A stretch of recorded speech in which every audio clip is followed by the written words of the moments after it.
నమస్తే. ప్రజెంట్ మనతో పాటు బీఆర్ఎస్ పార్టీ సీనియర్ నాయకులు రాకేష్ రెడ్డి గారు ఉన్నారు. అన్న, గ్రూప్ 1కి సంబంధించి అవకతవకలు జరిగాయని చెప్పేసి పెద్ద ఎత్తున నిరుద్యోగులందరూ రోడ్ల మీదకి వచ్చిన పరిస్థితి కనపడ్డది. ఇప్పటికీ కూడా వాళ్ళకు న్యాయం జరగలేదు. ఒక 563 మందికి ఇప్పటికే నియామక పత్రాలు కూడా ఇస్తున్నారు. వీళ్ళకి ఇప్పటికైనా న్యాయం జరిగే అవకాశం ఏమైనా ఉందా? 100% న్యాయం జరుగుతుంది. ఎందుకంటే వెస్ట్ బెంగాల్లో 2016 టీచర్ రిక్రూట్మెంట్లో 25,000 మందిని రిక్రూట్ చేశారు. దాంట్లో అవకతవకలు జరిగినాయని చెప్పేసి అభ్యర్థులు కోర్టుకు వెళ్తే 2025లో అంటే 10 ఏళ్ల తర్వాత సుప్రీంకోర్టులో ఆ రిక్రూట్మెంట్ కొట్టుడు పోయింది. అస్సాంలో కానిస్టేబుల్స్ రిక్రూట్ చేసిన తర్వాత 18 ఏళ్ల తర్వాత మొన్న కోర్టు ఆ రిక్రూట్మెంట్ని కొట్టేసింది. కాబట్టి అవకతవకలు జరిగిన తర్వాత నువ్వు ఎన్నేళ్ళు అనేది లెక్క ఉండదు. నువ్వు రిక్రూట్ చేయొచ్చు వాళ్ళని, ఎన్నేళ్ళు అనేది లెక్క ఉండదు, ఎన్ని సంవత్సరాలు అనేది లెక్క ఉండదు. వాళ్ళ సమస్య ఉందా లేదా అనేది కోర్టు చూస్తుంది. మాకు కోర్టుల మీద సంపూర్ణమైనటువంటి విశ్వాసం ఉంది. తప్పకుండా ఈ నిరుద్యోగులు ఎవరైతే అన్యాయానికి గురైనలో తప్పకుండా వాళ్ళకి న్యాయం జరుగుతుంది. వాళ్ళకి న్యాయం జరిగే విధంగా బీఆర్ఎస్ పార్టీ వాళ్ళకి అండగా నిలుస్తుంది. కాంగ్రెస్ పార్టీ ఏర్పడితే ఈ 2 లక్షల ఉద్యోగాలు ఇస్తామని చెప్పేసి అన్నారు. ఇప్పటి వరకు కేవలం 60,000 ఉద్యోగాలు ఇచ్చారు.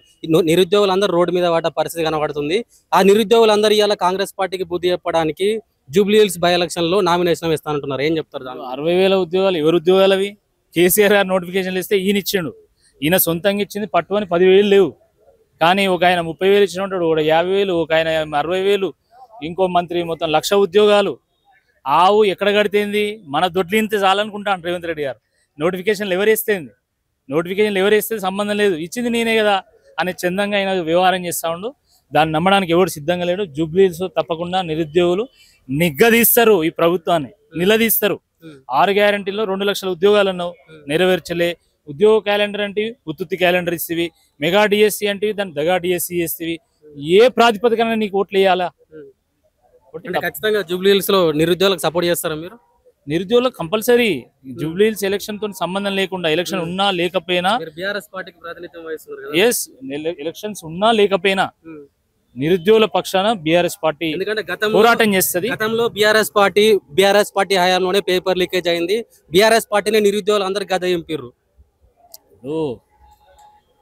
గతంలో పేపర్ లీక్ అయినటువంటి విషయం వాస్తవమే.